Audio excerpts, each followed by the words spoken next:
5, 4, 3, 2, 1.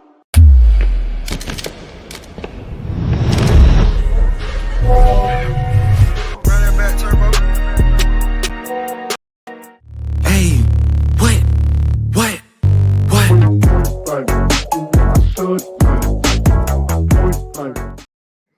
What's going on, everybody? Happy Wednesday to you all. A little bit of a different look today. I'm riding by myself. Matt is over at his high school doing a parent meeting tonight, so I am covering this podcast with the help of our background producer, Trevor Mills. But other than that, you guys are going to have to bear with me on this one. It's first time going solo, but super excited for episode 17 here with a couple WIAA folks. Timing can't be more perfect other than a little windstorm that we just had recently. But as we get the season launched, we're using this as an opportunity on our platform to educate coaches, wrestlers, and fans on everything that is WIAA wrestling. And also just wanted to point out, I put out a couple links that the WIAA has put out for educational purposes. Those are on our Facebook right now. I'll put those on our Instagram as well for you guys. If you miss anything on this podcast, or if you have any other questions or anything like that, as far as getting educated on either weight certifications, scheduling, all the changes that are coming into 2024-25, which is it's kind of a new era for this state and WIAA wrestling. So we encourage you guys to click on those links and make sure that you guys are getting educated and make sure that we're doing things the right way to make this ship go in the right direction. So without further ado, I'm going to bring on our guests here from the WIAA. We have Justin Kesterson, who is Assistant Executive Director of the WIAA, and we have Carl Wenham, who is a weight management staff member at the WIAA as well. Thank you so much for coming on, you guys. We really appreciate it. Sam, thanks for having us. Appreciate it. Thank you for having us also. Appreciate it. Yeah. So Justin, let's start with you. Matt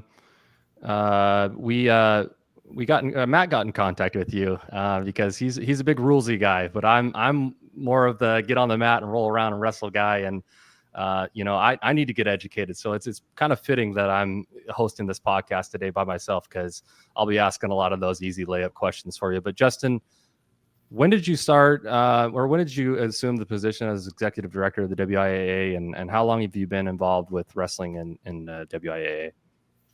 Yeah, no, again, appreciate you having us both on. So this is year number 6 already for me here in the association office. And so year number 6 in overseeing wrestling here in Washington State. So yeah, it's already flown by in those first 5 years with everything that's gone on during that time frame. Yeah, and then we were going to have this podcast originally on last Wednesday, and obviously everybody knows who listens to this podcast is most likely local and understands what happened around your area especially, but across the whole state. Talk about your power situation and how you're holding up after the storm. Yeah, no, got an early Christmas gift, bought a new chainsaw over the weekend, and live out in the Issaquah area. And so my development area was hit pretty hard.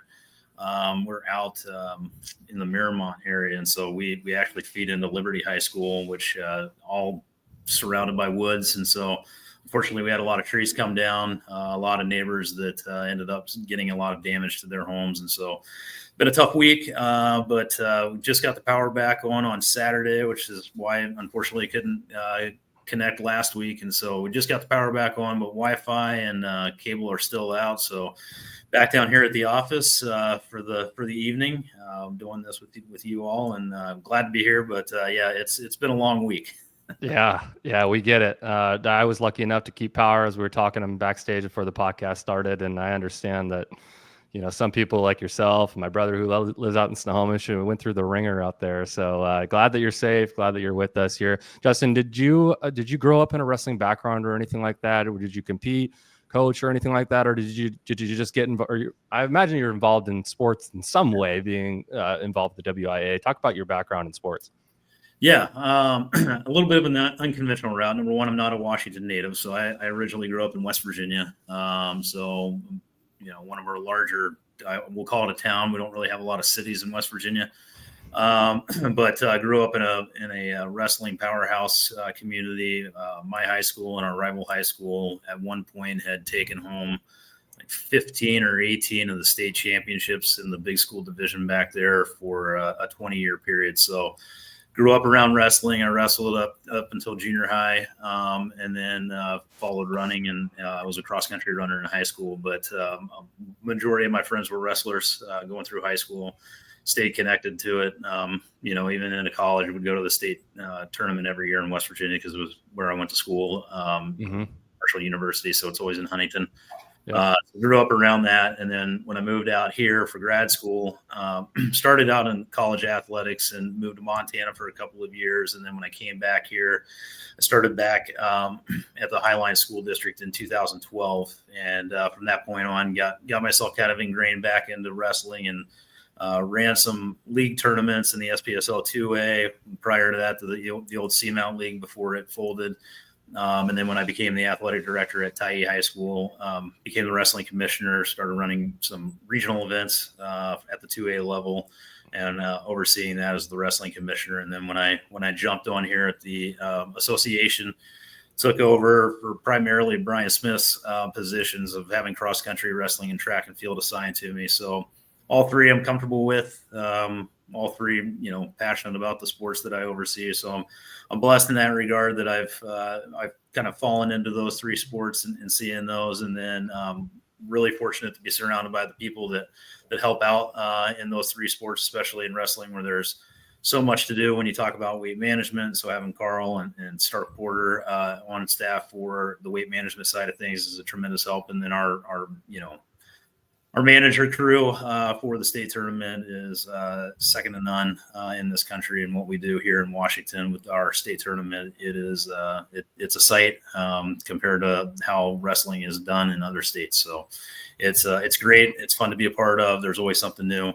There's always changes. So it's been a blast. That's awesome. Cool. I love it. Love it. Carl, we're gonna pop over to you real quick. You just get some introductions in here. So as we said before, you're overseeing the weight certification program and, doing a little bit of research. You got quite an extensive background in some coaching and also being inducted into the Hall of Fame as well, the National Wrestling Hall of Fame. Carl, talk about your history with wrestling and how you got involved on the state level with the association. Well, I got started coaching in 1976. Coached in Forks, Washington, got started there and moved around. I was in Quincy and Ephrata and Federal Way doing coaching. I've also officiated at different levels of wrestlers, not at the high school level, usually the middle school and junior high. And then I got involved with the state Mat Classic. But in 2006, when we started the weight management program, I got involved with that. And I've been involved with that the entire 18 years that we've had it through most of its changes. Love it. Love it. Yeah. You guys are working hard out there for all of us. And, as everybody knows, the Mat Classic is a historic tournament in the entire country. And, it starts from the grassroots and we're just happy to have you guys on to share about, the legacy of what is Washington wrestling, but also a lot of the changes that are coming up. We already have comments rolling in left and right. I got one here. Somebody here, Desiree says, Justin, hey. And then we got another one. Justin, were you at HHS with Rob Archer? Can you answer that one? No, I went to Parkersburg South High School, but I know the Archer family well. They're a synonymous name in West Virginia wrestling. So I am familiar with Rob Archer and the Archer family down there. Love it. Love it. Okay. Well, let's get into some of these changes that are happening this year. Carl, we're going to get to some weight management stuff here in a little bit, but let's start off with some of the rule changes that have been going on. Obviously, we're moving to 3-point takedowns, 4-point near falls. I'll start off with you, Justin. Can you walk us through how we got here? Obviously, I know that, college, was, the leading force with that. But how did this come about to happen here in our state? Yeah, I was, fortunate to get pulled onto the National Rules Committee this past year, and so, fortunately, going into the Rules Committee meeting last spring, a lot of work had already been done by folks that have been on that committee for a number of years and trying to kind of move high school wrestling forward with things that were already being done at the international level. Trickling down into the college level. And so it was nice for me to be able to kind of sit, listen in, take in that first meeting, give some input just on things that we've done to influence some of the changes at the national level. And then kind of listen to those conversations unfold around the 3-point takedown, the near fall criteria, just the way those things are going to work, the points of contact and all of those. So a lot of work, it was stated in the at the end of our committee meeting that people were a little bit surprised at how fast some of the rules moved through, but they were appreciative of the fact that we had talked to people from the NCAA, that they put their input into it and gave their input, just how things were going at the college level, and some tweaks that we could make at the high school level to kind of learn from the implementation at the college level. So, we moved into the facial hair rule and moved, allowing for facial hair and whatnot. A lot more offensive wrestling. And that's, that was really the primary driver to a lot of this in the conversations was how do we make, wrestling more offensive, more continuous instead of having all these stops and stuff and matches taking a long time. And so that was kind of the genesis of that. And then, obviously, as you all know, these things were already taking place at the college level. So it does affect, and they are distinct, right, between the levels.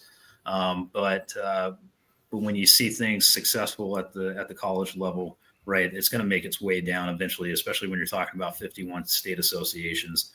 When you factor in Washington, D.C., you have all of those minds and stuff in what the way they think that wrestling should happen at the high school level. And so that influences a lot of that. Love it. Yeah. I mean, they made it a little bit easier for you guys, right? Or they giving you a trial run, kind of like baseball in the minor leagues when they went to the pitch clock and all that. That makes it a little bit easier. I meant to ask this question first, but Justin, what changes are you most relieved to see take place this year? As somebody who is making or voting, or at least on these decisions, we got rule changes, we have reclassifications, we have state tournament format changes. What is there one that you could pick that you're like, oh gosh, I'm glad that we're there?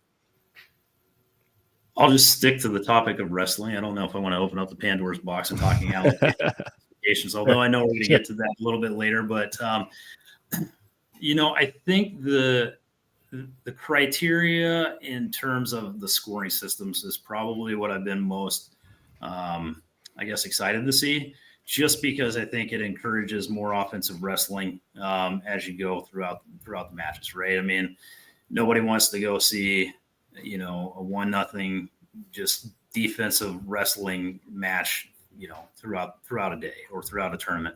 And so encouraging more offensive wrestling, I think, is going to, it's just going to change that landscape. It's going to encourage the kids to be more aggressive when it comes to their wrestling style, just because they can earn more points. And so you get into those tech fall scenarios, and you're going to see kids that are going more for a pin, and you're going to have continuation in imminent scoring situations. And so those changes, I think, are going to be interesting to see just how they play out during the year and how it affects the wrestling style around the state. But it does, and maybe this is what I'm more excited about, I think it's going to help officials officiate the matches a little bit easier, right? They're going to have to keep track of, right? Instead of throwing up 2, they're going to have to throw up 3. There's going to be those little quirks that they'll be able to kind of knock the rust off early on.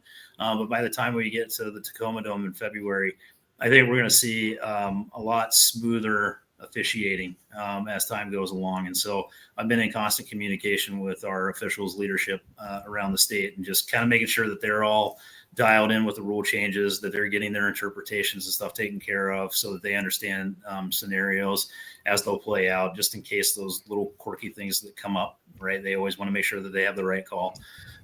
So I would say just the general application of the rules to encourage more offensive wrestling is probably the biggest thing, but also the ease for the officials to kind of be able to officiate and allow for a little bit of leeway and not having to do, calls and the way the stalling progressions are going to work and things like that. So a little bit more added fluidity to the matches, and we're not chopping things up so much. Yeah, that's awesome. Yeah, so we got a lot of comments coming in, a lot of questions coming in. I'm not going to put them on stage yet just because they're, questions or sections of the podcast that we're going to ask and talk about later. So we'll hold on to those. I will get to those questions, you guys. Just hold on there. We're going to bump over to Carl. He's been waiting patiently over here. Has got a long history with the state in wrestling, National Wrestling Hall of Fame member.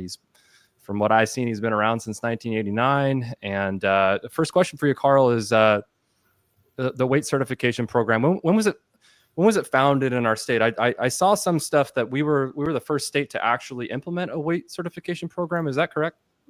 I'm not sure if we were the first one, but we implemented it in 2006. Okay.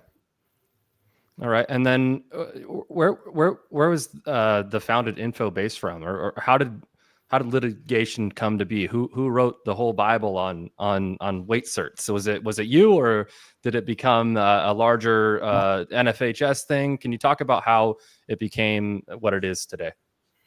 NFHS made the ruling that every state had to come up with a weight certification program. It became part of the rules.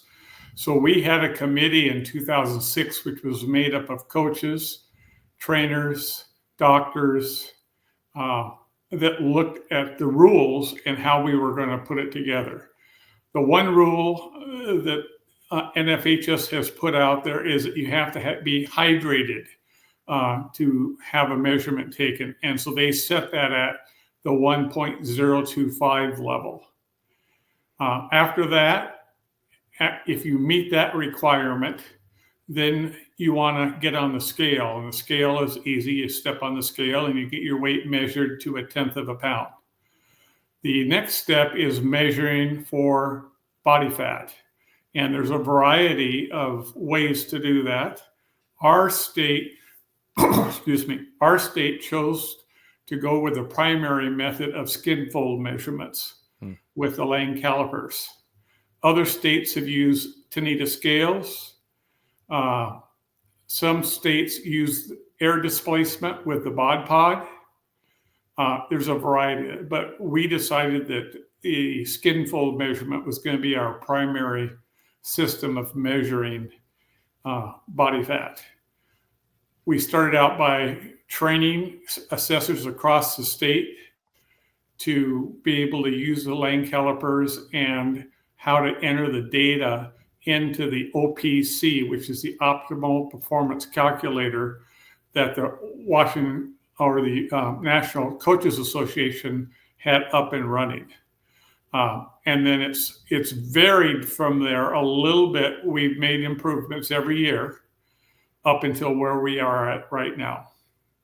Yeah. So we have some of these resources available for you guys on our Facebook page if you want to dive into this stuff a little bit more. WIAA, my WIAA is a great spot to get more educated on this stuff, because we're not going to be able to cover all the ins and outs of this stuff tonight.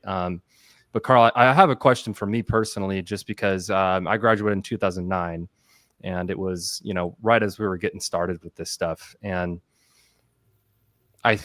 from when I've been coaching, I just started coaching a couple years ago, and I've been pretty hands off as far as the weight assessment has gone. Our head coach has really headed that up and done a really good job with it, staying in line on his P's and Q's with all that. But from what I understand, there's these two words that are kind of being floated out there, and I want to make this clear for everybody: reclassification and reassessment. Can you explain the difference between those? Well, a reassessment is you first start out by getting an initial assessment. Right. And that gives us a baseline of where you're at. Right now, if you choose to request to do a reassessment, which means you want your skin fold measurements completed again, that's a reassessment. And our time frame for that right now is 14 days. after your initial assessment that has to be conducted. Recertification is different from a reassessment. During the season, you have a weight loss plan that you're following. Your weight loss plan takes you down until you get to a 7% level. You cannot wrestle below 7% body weight unless you have clearance by your doctor. Very few wrestlers are below 7% when we do the reassessment. There are a few, and then they have to get clearance from their doctor. And basically the doctor is saying, yes, this wrestler at that weight is healthy. Okay. As you go down, maybe you start at 13 or 14% body fat. Every week you can lose 1.5% of your initial weight as you're going down. So the whole purpose of that is to make sure that you don't lose weight too fast. Mm-hmm. Every week during the season, there are 2 weight classes that you are eligible to compete in. Okay, so those are the ones you can compete in. As the weeks go on, those become lower weight classes. So if you were a 26-32 at the beginning, in a week or two, you might be at 120, 126. If for some reason you weigh in at 132 when your weight classes are 120, 126, then you have to recertify. That's where you lose that 120-pound weight class and you recertify at 126, 132. So that's the recertification has never gone away. It's just you can do a voluntary or a mandatory. Mandatory requires you, if you wrestle above where you're supposed to be, you automatically get locked in. Some wrestlers will decide after a week or two, I'm happy where I'm at. I'm not going down to 7%. And so they voluntarily lock themselves in at 120, 126, because they could get down to 113 on their weight loss plan, but they don't want to do that. They like to eat. Gotcha. Yeah. Yeah. That's great stuff. That clears it up for me quite a bit there. I know that since I've wrestled, there's always changes happening. Right. And, some of these rules get a little bit convoluted over the years. Right. Thankfully in today's day and age, we can have you guys on a podcast to, clear up the waters a little bit and try to make things easier for folks. And there's resources and links, like we said, that we can try and educate people on. But for you, Carl, what's been the biggest challenge for you, I guess, over the years, or maybe something that you're just glad to see happen in the whole weight certification process that's helped make it easier? Talk about some of the challenges and some of the hurdles that you've had to go over. Well, 2 years ago, they did they checked with the coaches and did a survey, and coaches wanted the system to be simpler. Mm-hmm. So 2 years ago, we went to we changed the system a little bit on the reassessment process to make it simpler because coaches wanted that. It seems to be working out pretty well.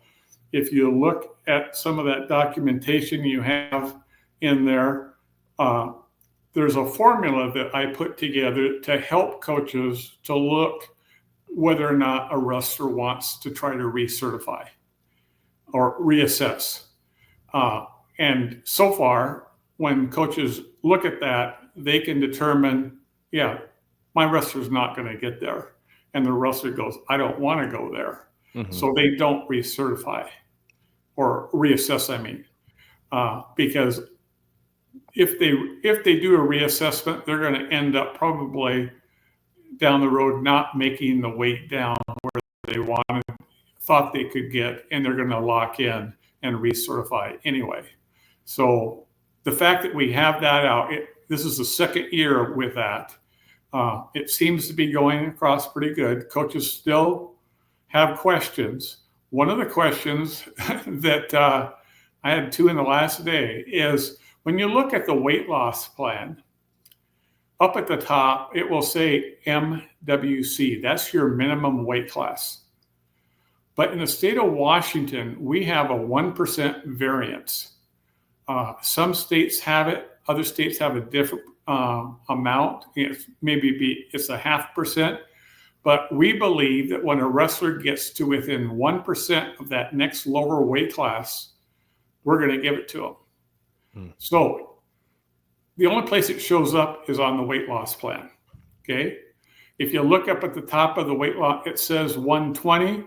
And then all of a sudden you look down in the eligible weight classes and you see a 113.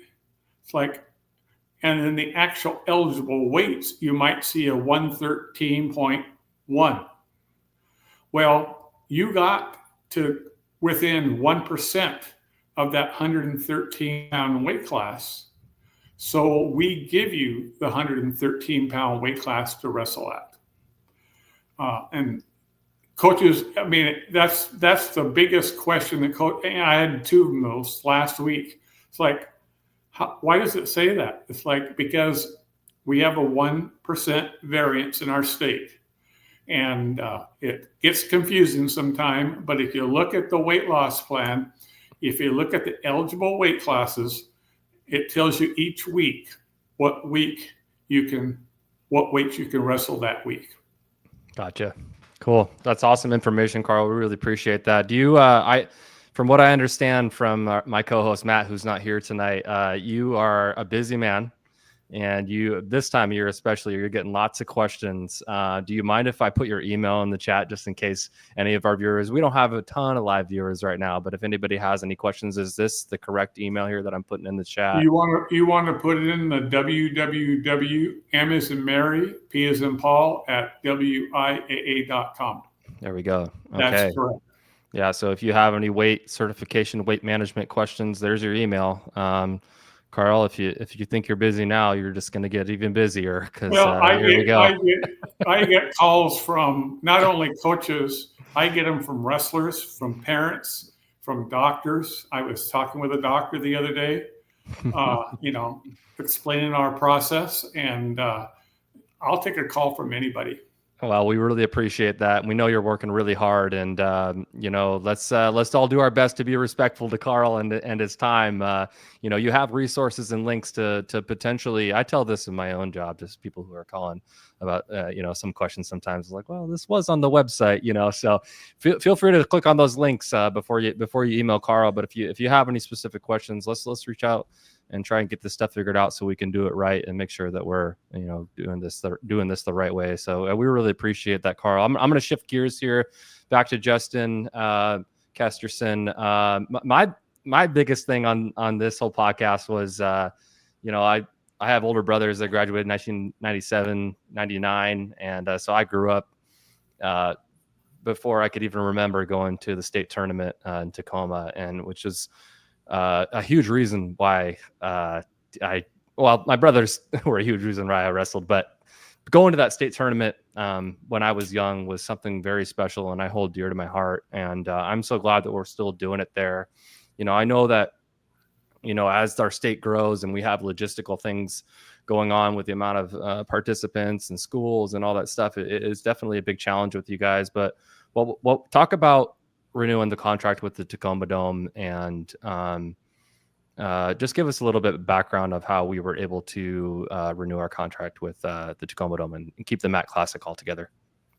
Yeah, there's a number of things obviously that go into all of our state events, right? That we have to consider the venue, the cost, all of those things, the logistics of everything that kind of goes into it. One of the things that we really try to do internally here in the office is do post-event surveys, work with the coaches associations in each of our sports. And so, again, I'm fortunate with the 3 sports that I oversee that the coaches associations are strong with all 3 of those sports, and they're involved.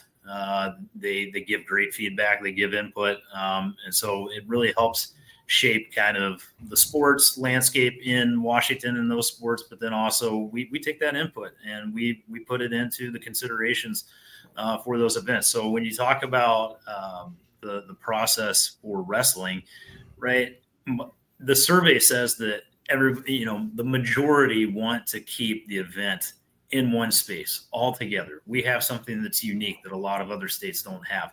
Right. We have all these classifications, and again, everybody's under the one roof, and there's 24 mats laid out, and we go at it, right? And that's unique. And so I don't take that lightly in the position that I'm in trying to listen to our communities and the membership and the people that we serve. And so, I take those things really seriously when we were like trying to figure out, okay, how do we make this work? And so you hit on it, Sam, that we've got a growing sport, right? We're very blessed in Washington to see wrestling exploding coming out of the pandemic, and seeing those numbers rise. And especially at the girls level, we're seeing an explosion. I mean, I think we ranked again, third in the country, with our total number of girls last year. We grew again. So, I mean, we're only behind, maybe we're fourth. We're only behind Texas, California, and Florida. I think there's not too many other states that have the numbers that we have. And so you're going to see, I mean, the allocations will tell here in a couple of weeks just how much we're growing, and based on the number of assessments. And so we'll really kind of see where the growth of both the boys and the girls are this year compared to last year. And that's going to dictate the tournament sizes. And so trying to keep everything under one roof, and trying to keep it all together on the same weekend. But yeah, I mean, that's beginning to get challenging with the size of the tournaments and stuff that we're seeing. And then obviously the format change, which I'm sure we'll go into. But we've got great partners in Tacoma from the standpoint that they want to have us there. And I think this is the thing that a lot of people need to, really kind of understand in what we do. We can only go to venues that want us to be there. So we do this bid process, and we can't force our way into the Lumen Fields, the Husky Stadiums, the Tacoma Domes, and all these places. We'd love to be in a lot of these venues, but logistically, right, they have concerts, they have hockey teams and things like that they have to navigate kind of their schedules around. And we do that obviously with baseball and the minor league stadiums during the baseball season and our spring championships. So all of that stuff gets pulled together, and we're fortunate that Tacoma wants us there, that the Tacoma Dome makes it available during that time. And, I mean, there may be a day where we have to go to 2 separate weekends. We'll just see kind of where the growth of the sport goes. But, I get asked a lot of times, like, well, why don't we go to these other venues? Well, again, there's only so many venues around the state of Washington that can really hold those events. And again, at this time of the year, you're talking about venues that have hockey programs, and trying to navigate that. That's one of the challenges with basketball tournament, right? Is you've got to block those things out, and they do a fantastic job in Spokane, kind of blocking that out with the team over there to make sure that it's available every year for basketball. And I would see that same challenge, right, with wrestling. If we were to get away from the Tacoma Dome and we were to go to smaller venues, we're limited in those places that we can go. And it's certainly hard to try to find high school venues that are big enough, as some states do, right? Some states are in high schools. I don't see us with the amount of people that we have, the teams and the size of the programs that we have, where we could go to too many high schools that would be able to hold those classifications that we have. So we've got to go to those bigger venues. And again, there's costs associated to that. There's staffing that you have to kind of figure out. So it would present a number of other challenges that we'd have to look at over the course of multiple years, really, to try to kind of figure that puzzle piece out. So being able to stay in Tacoma, being able to keep things as they are, and working within those confines, there's things that we can do to make that work. So I'm really excited to see how things go this year and ways that we can improve and give people a different experience of what they're used to in Tacoma. Yeah, that's great. So we have some of these older comments from earlier in the stream. We'll get into how big the brackets will be and talk a little bit about allocation and all that. But this person, Joseph, is hearing that it's moving to a 3-day tournament. I guess you first can just answer that question as a general question. Is it moving to a 3-day tournament? Yes. But was staying at the Tacoma Dome, how did that factor in, or which one came first? Was it the fact that we're staying at the Tacoma Dome, that it had to become a 3-day tournament with the reclassification, or was it the other way around? Yeah, it was really, again, based on surveys of the Coaches Association and athletic directors of really what people wanted. And so, we knew that the regional format was struggling as far as, number one, finding people that wanted to host, right? And you're a coach, you get it. It's a long season. You're hosting invitationals, you're hosting dual matches during the week. There's a lot that's being asked of your parents a lot of times, right? In the wrestling community, we rely on our booster clubs and our parent clubs in those.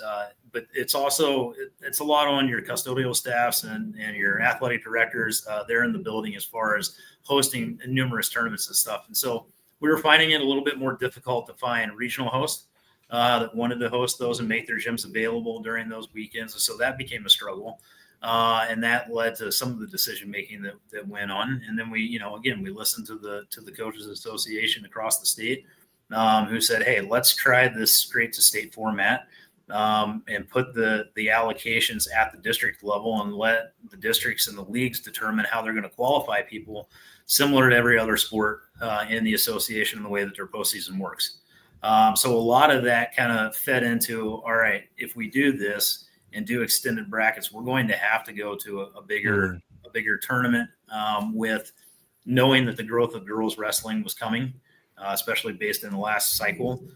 Those numbers exploded coming out of the pandemic on the girls' side. So we knew that was there. So that really drove a lot of that as well. Of we can't turn basically 5 boys tournaments and up to maybe 4 girls tournaments around in 2 days. We're going to be there from 6 a.m. getting in the doors, and we're going to be there well past midnight. And those of you that were in wrestling back during the Snowmageddon year, I was in the schools at that point, so I wasn't as involved. But those, Carl can speak to this, right? Those were 2 long days that year. And so the people that we have on staff know that as well. And so everybody knew that they didn't want to replicate that. So we talked to the Dome. They made 3 days available. We said, okay, we're going to break these things up in the classifications. So yes, it'll be stretched over 3 days, but it'll still be a 2-day tournament for each classification in each tournament. Okay, gotcha. So I got another comment and question coming in from Tracy here. Will the girls 3A and 4A be separate this year? And I guess a follow-up question with that would be, and this might be a long-winded question because I've heard some stuff back and forth about the 2A, 1AB girls. How are they going to be split up? And can you talk about that a little bit? Yeah, I'm not really going to be able to give you an answer right now tonight. because, and I still only say that because this isn't a dodge, right? We have to wait on the allocation process. Right. And so wrestling, we do the allocations after week 3. So after the 3rd week of the season, we'll pull the numbers out of track wrestling and look at how many kids are on each squad. And by team definition in the WIAA handbook, it takes eight kids on a team. It doesn't matter what weight classes they're in, it just takes 8 to drive the team definition, right? Okay. So we look at how many kids are in a program, and then that is what drives each allocation. So we take the total number of teams in each classification, and then you go into the handbook and you say, okay, if there's over 17 schools, right, it drives a tournament of 8. And so it'd be an 8-entry tournament. Well, for this year, right, we're going to expand that. So based on the projections, 3 and 4A girls, if we went to last year's numbers, based on the assessments that we had last year, we would see a 3A, 4A split at the girls, right? And so I think it's fair to say that it is a high likelihood that the 3A, 4As would be split. Okay. And then you just talked about it, that down at the lower level, it's a little bit trickier because, girls wrestling is really just getting started. The 2As have a great healthy number at their level. The 1As and the B schools, right, are starting to see that growth, but they're not quite there to carry their own individual tournaments at each of those classifications. And so if you don't meet the minimum requirement for an 8-entry tournament, you get combined with the next classification. And so that's what we've always seen in years past, is that the numbers with the girls especially, right, that's why you also see 1B, 2B boys still combined, because 1B boys do not have enough teams that meet the definition of an actual team of 8. And so they get combined at the 2B level. So that's why you see those combinations in some of those classifications. It's all strictly by the numbers. There's no agenda out there, right? We would love to see every single classification have their own tournament, just because it means more kids coming. It provides us new logistical challenges, but I would say that you're going to see some new classifications this year if the numbers continue to trend the way that they were last year. Okay. Yeah. I figured that was the case. You know, the announcement of 3A, 4A girls already being separate isn't technically official. It's just based on history and the facts that it's most likely that they're just going to already have those allocations in place for them to be separate. And then 2A, 1AB, we just got to wait until those allocations come out to make that official. When is that official announcement going to be made? Yeah. So again, we'll pull the numbers the third week of the season. And then it has to go through a process where the numbers get reviewed by the WIAA district directors. So each WIAA district, 6 of them, obviously, they each have a district director. So they will look at those numbers and then report back to the office if there's any anomalies in most sports, right? We use track wrestling data for wrestling. And so myself and Andy Barnes here in the office, Andy oversees kind of the allocation process. He and I will work together on finalizing those numbers, and then we present those to the executive board. And the WIAA executive board has to take a vote on those to finalize those. Okay. Once they're final, and we'll do all of the winter sports together. We'll finalize the allocations and the state tournament sizes, and then we'll put out a release that tells everybody exactly the size of the tournaments and then the allocations for each district and what those will look like. Okay, so now we're going to transition into districts to state. So can you give us like a 50,000 foot level explanation of how we reached going from districts to state? And I know that some of this is already unknown, right? Because of allocations, is that correct? Of you know, the amount of kids you're going to get out of, you know, certain districts going to state. But can you just give us a broad overview of what that is and how that decision came to be? Yeah. Yeah. Again, this goes back to the kind of the regional concept and just kind of where we were as a state from the, you know, again, we have to be stewards of the membership in the financial side of things, right? We can't just continue to make decisions that are leading us down a road of going bankrupt and driving up membership fees and things like that, right? So we have to take a look at those things. And there was a lot of honest conversations. There was a lot of, you know, asks from the Coaches Association about what can we do different? Can we go to the state straight to state model and take a look at this? So we, you know, those are the things that we looked at. We looked at the impact of regionals and the cost and the staffing costs and the officials cost, and then what it would look like if we go to a straight to state. Obviously, you take that regional piece out, and so now you've taken out one layer of qualifying. So what does that look like? You're going to go straight from your leagues, or leagues can make the decision to have an actual district event for their classification and go straight into the state model. So that's what got us to the decision to go to a straight to state, if you will. And then districts still have control over what their qualifying tournaments are going to look like, right? So they will have the opportunity to determine their qualifying procedures. So just like you have in every other sport in the association, we're going to say District 1, you get this many allocations at the 4A level. You get this many allocations at the 3A level.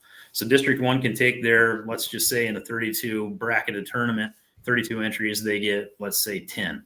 So they can divide up those 10 however they want to amongst the leagues in District 1, or they can just say, you know what, we're going to have a District 1 event and everybody's coming together and we're just going to have a big tournament 2 weeks prior to state or the week prior to state, because districts have that option as well if they want to have their qualifying event the first week or the second week leading up to state. So there's some flexibility in there that this new format provides, and some new opportunities for the districts and the membership to get creative in what that's going to look like. One thing that'll be consistent, right, is just going to be that we will have we'll set up those postseason tournaments for all of the districts once we know how everybody wants to do their qualifiers, and then we'll help set those things up so that we just pull the information and pull the results out of all of those tournaments directly into our state brackets. And then with the seeding criteria that's been established now, that will auto seed the kids into each of the brackets. So if I understand this correctly, like, so my district, for example, I coach at Kamiak. You know, we're in Wesco 4A. I believe there's about seven teams somewhere in there. We decide as a district, once we get our allocations, to run a tournament, which is most likely going to be one tournament. That's what I assume. But for those larger districts, I think that they're going to have to decide, you know, say they have 15 to 16 teams in their district, somewhere in there, and they might have 2 leagues, right?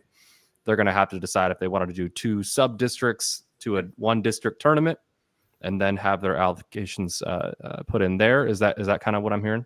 Yeah. And so, and that's a good reminder, right? Is that the allocations are strictly based off of the formula that everybody can go look at in the WIAA handbook. And towards the front of the handbook, it talks about allocations and what the formula is. So everything is strictly by numbers, right? And it's all mathematical in the handbook and how that process goes. So we'll distribute the allocation. So District 1, because at the 4A, 3A level, right, are a little bit smaller. So I'll go to District 2 and use District 2 at the 3A.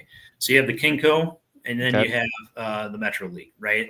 So what's going to happen is after the allocations are distributed, we're going to send District 2 their allocations. We're going to say, you have 10 allocations. We'll just use that number again. You'll have 10 allocations. All right. So it's easy for them to say, Metro, you'll get 5, KingCo, you'll get 5. Or they could say, we're going to do our own math, right, and distribute them out based on the number of teams that we have in Metro and the number of teams that we have in KingCo. So you might have a 6-4 split going to Metro or to KingCo. I see. To do it, right? So Gotcha. Each district is going to be given their number of allocations from the state level and say, you are going to have these conversations, which they've already started. I mean, I'll tell everybody out there, right?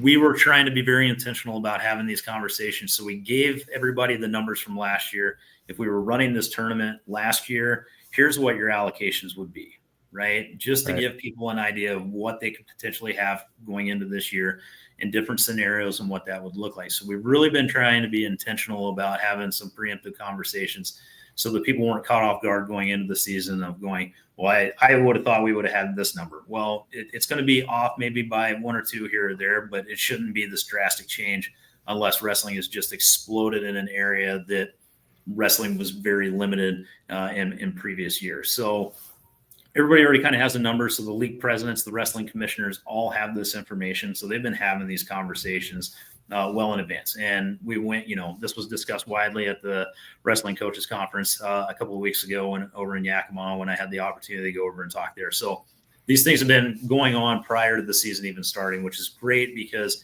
it's getting a lot of the stuff that would kind of come out over the next couple of weeks, getting that done. Those decisions are being made. They're just waiting for those final numbers to say, okay, if we have this, then we're going to go this route. If we have this number, then we're going to go this route.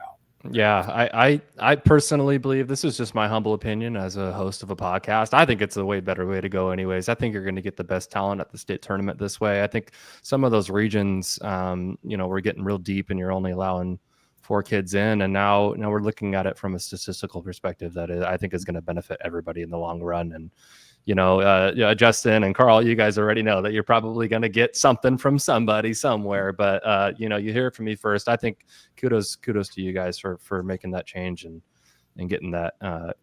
I personally just believe that it's just a better way to go. So appreciate the insight there. I want to talk a little bit about logistics with the state tournament again, going back to the Tacoma Dome. I know that, gosh, even in 2009, that tournament, as big as it is, the people coming in and out of the doors, the amount of wrestlers coming in for weigh-ins, and now I'm a media member too, so I'm like, I got to get a media pass, all this stuff. So it's like, what challenges do you think are going to be alleviated, or what ones maybe do you think are going to be better, or what can you speak on as far as logistics on the tournament, about making it a 3-day tournament? I know this is a trial year. This is our first year doing it, so I know that there's going to be challenges with it, but can you speak on some of the logistical stuff for us? Yeah, let's throw that first part out there, right? There are going to be bumps in the road, and we are well aware of that. Yeah. So with anything new, there's always going to be challenges, and I think that our staff is ready for that with the tournament staff. And there's going to be things that we're going to miss. We're trying to plan for all of these different scenarios, but one of the things, and I'm sure that this is being brought up in the chat area. But we're working with the Tacoma Dome on the security piece. Obviously, they have standards that they have to have in place for events that they run at the Tacoma Dome. So I'm speaking specifically to the entry for coaches and wrestlers getting in through the magnetrons. So that'll be something that we'll work on the dome. They will have more search areas and stuff available down there. We went through a lot of this, 2 years ago, thought we had some corrective measures in place. last year it didn't get implemented to the degree that we thought it would, and so now we know the numbers are going to be bigger. The thing that we realize, by changing the format, we're not reducing the amount of kids that are coming in. So it's going to be about the same each day that kids are going to be coming in, equivalent to what we've had in the past. So those numbers aren't going to change. There will be obviously more kids there, just because the brackets are going to be larger. But the way that we have the schedule broken out, which we're still refining that, so we don't have it down to the T yet, but the way that we have things planned out, I think we're going to be able to get kids in, get coaches in a seamless manner, and just working with the Dome to make sure that they have enough people there out front to be able to get kids through and coaches through. That's the biggest logistic. And then it's obviously just, having people down on the floor and kind of mitigating the number of people that are getting down on the floor. And that always is the biggest problem that I would say that we have. And I mean, people are great, right? So you see them down there, you ask them to go up there and you say, look, we're going to take your pass, and mom sneaks down on and whatever, we get them up there. But if we see them down there habitually, we're going to kick them out. I mean, you can't be down on the floor, and we get it. As a wrestling community, you're used to being mat side at all your weekend tournaments, or at least being down close, but this is the state tournament, and we can't have people down on the floor that aren't supposed to be down there, because it just causes too many problems, because everybody's crammed in there, right? And so we've got to try to mitigate that, and that's one of the biggest hurdles. But I think that the way things are going to be broken up, I don't think it'll be anything that we haven't seen in previous years. It's just going to be the 3A, 4A classification is going to be there, and it's going to be roughly the same number as if you had everybody there in the smaller formats. So we'll just have to see how it plays out. But yeah, you're right. There's going to be bumps. And we're going to learn things, but we're working with the Dome on those procedures to hopefully make it a lot easier for everybody as we go into the Dome. On each of those is there an unlocked door in the southeast corner or anything like that you can let me in, Justin? Or we could maybe text each other or something. We got a media entrance, Sam. You can go through that media entrance, so that is available. You can go around that back side. So that will be available to you. I got to learn some of these ins and outs. But yeah, no, I encourage everybody to stay patient with this process. I mean, I've been at this tournament, gosh, I don't know, more than a dozen times, and it's hard. You just got to stay patient, and you'll get in there, and don't muddy up the water just getting down there on the floor. The wrestlers deserve better than that. And that's good stuff. Carl, are you going to be down there at the state tournament? I know you're working hard behind the scenes doing the certification. I will be there. Okay. All right. Where can we find you? Where can we come say hi? Well, it just depends. You got to text me to find out where I am in the Dome. Okay. All right. Well, we'll have to exchange some phone numbers here as well. Justin, I mean, you're running the track meet tournament. You're running the cross country tournament at the Matt Classic. Do you put a fake mustache on when you're down there or something, or what? How can we find you down there? Or are you just like in an office with the door locked? No, I'm typically running around there somewhere. Most of the time I'm up at the head tables, kind of making sure, trying to help our tournament staff make sure they got everything that they need. I'm checking in with the track wrestling table, checking in with the officials. So I'm usually running around with the hair on fire. But it's good. I get a lot of steps in. I usually drop a couple of pounds while I'm down there running around. It's good to be on the floor, because I get to see coaches and able to make some connections with people that are emailing and stuff during the season. So it's good to be down there. It's good to make your face available and deal with the good things and deal with the bad things. Yeah, for sure. Another question for you, just real quick before we wrap this up. I know we're getting short on time. When I was wrestling, we had, and correct me if I'm wrong, but we had I think we had 4 corners of the state finals going at once. With the new 3-day tournament, are we gonna water down a little bit of the viewing of finals, or is that map format kind of the same? Is it you're still gonna have 6 mats, or how many mats are for finals for each day, or is that not even decided yet? Well, yeah, it's going to look a little bit different, right? Because if we have the 3A, 4As, right, we'll have 4 finals going at one time. So from a a logistics standpoint, we're working on a little bit of the configuration to make sure that the viewing is easy. Right. Most likely we'll have 3A boys and girls down on one end and 3A or 4A boys and girls on another, but still central, right? So that the viewing is easy to see and what that looks like. And then when you get down to the 2As, the 1As, and the Bs, what that looks like, most likely, we're looking anywhere from, another 4 to potentially 5 mats, depending on how the allocations work themselves out. So we've got a couple of different ideas on the configuration. One of the things I'm excited about is, we're going to be able to do a few things with the finals that we haven't been able to do with just the mass amount of people that we've had down there in past years, and trying to put, 8 tournaments going on at one time. It makes it a little bit difficult, right? Trying to showcase all of that. So we're going to be able to scale that back this year. We'll be able to highlight those things a bit more. And so I'm anxious and excited about that and the possibilities of some things that our marketing team can come up with and ways to showcase. So, I think we'll have some things up our sleeve to hopefully make that a little bit more exciting and bring back some traditions during the finals. I know this community has really been clamoring. I'll just say this because it was brought up at the coaches conference. I don't anticipate the big boards coming back, but we're working on some other ideas of some things that we could potentially do that would bring back some of the nostalgia, but we're not going to be able to bring back those giant boards in one because that's a lot of lumber. They're heavy. They're not easy to put together from what Carl has told me over the years. And then the other thing is we'd have to go back and we'd have to make so many new team placards for all of the schools and the new schools. So that's a little bit daunting. And my carpentry skill is not that great to take on that big of a task, but we're trying to work on some potential solutions for that. So, we're working on some things in the background to really make the event sparkle. Let's get that going. I just from a nostalgic perspective as well, if I was in that meeting, I'd be in the forefront, probably front row, raising my hand. I thought that was really fun back in the day when, the two teams, like I remember it was like, maybe it was like Othello and Toppenish or something back in the day. They were, they're 50 points ahead of the third place team, but they're right there within a half a point. And like when that board got switched, that whole section would get hyped up and would get super excited, and you'd see those team scores. And I feel like that we've lost that a little bit, but I trust your word. You're working on some solutions for that. And if it doesn't have to, we could do, I don't know, anything would be great to see that come back.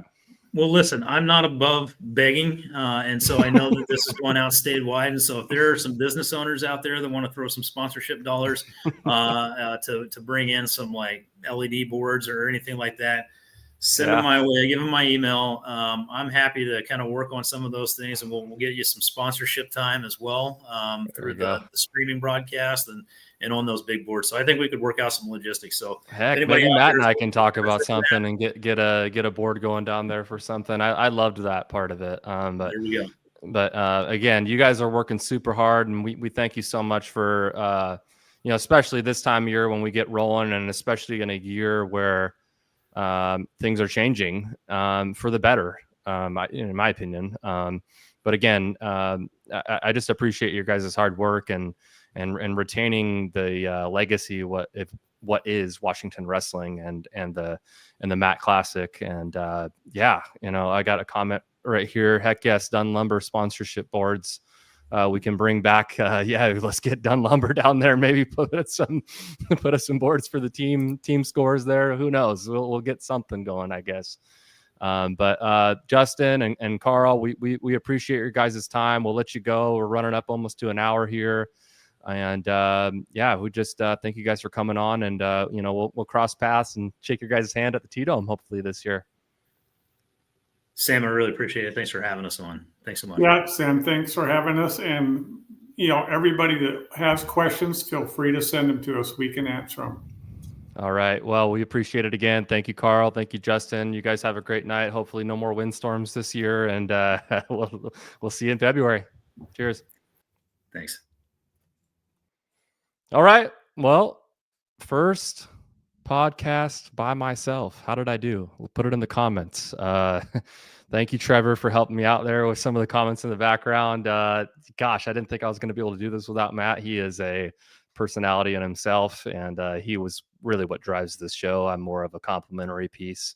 But thank you for all the questions, and thank you to Justin and Carl for coming on with us this evening and bringing some really educational stuff to the table for us, and what is going to be a pretty monumental year for Washington wrestling, and the fact that we have, we've gone through reclassification changes before, but not only that, we got rule changes.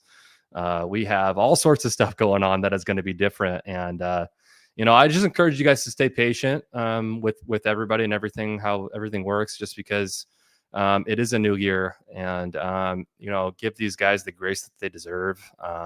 We can have our opinions, but let's be respectful and professional, because the growth of the sport isn't going to go without all of us rallying together and making sure that we do a good job for leadership. And we could be critical, but let's try to be respectful and professional at the same time. And gosh, it's just getting me fired up for February. I'm so excited. So excited to be down there at the T-Dome hanging out with you guys. And it's gonna be awesome. T-Jack, Tyler Jack, it's go time. I love it. Super excited. We'll see you down there with the Deer Park boys. And a couple other announcements that we got. Again, we have those links for you guys if you want to click on any of those on our Facebook. I'll post those on Instagram again tonight as well. If you have any, anything piqued your curiosity tonight that you want to dive into more, this the handbook or track wrestling or any of those tutorials or videos that Carl or Justin have put out for us to get more educated. It all helps everybody if you can get that information in your brain and be able to educate your coaches at your school, or your wrestlers, your team, your fans. If anybody has questions, you could click those links. And then again, we're going to be at the Edmonds Invite for the finals of that event. That is on December 7th. Should be running around 3 or 4 o'clock. We encourage you to show up early.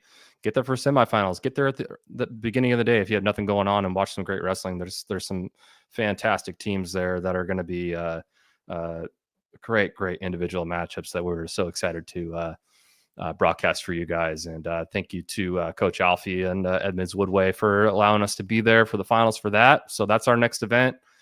Here we go.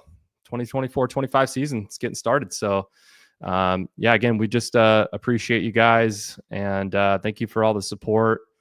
Just reached 3,000 followers on Instagram. That's awesome. We thank you so much for that support, and continue to like and subscribe and share all of our stuff. We're on Spotify, and we're also on Amazon Music now too. So I'm sure you guys saw that I asked my Alexa to play.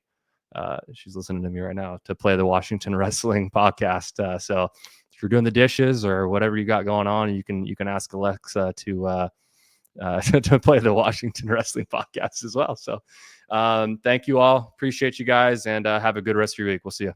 5, 4, 3, 2, 1.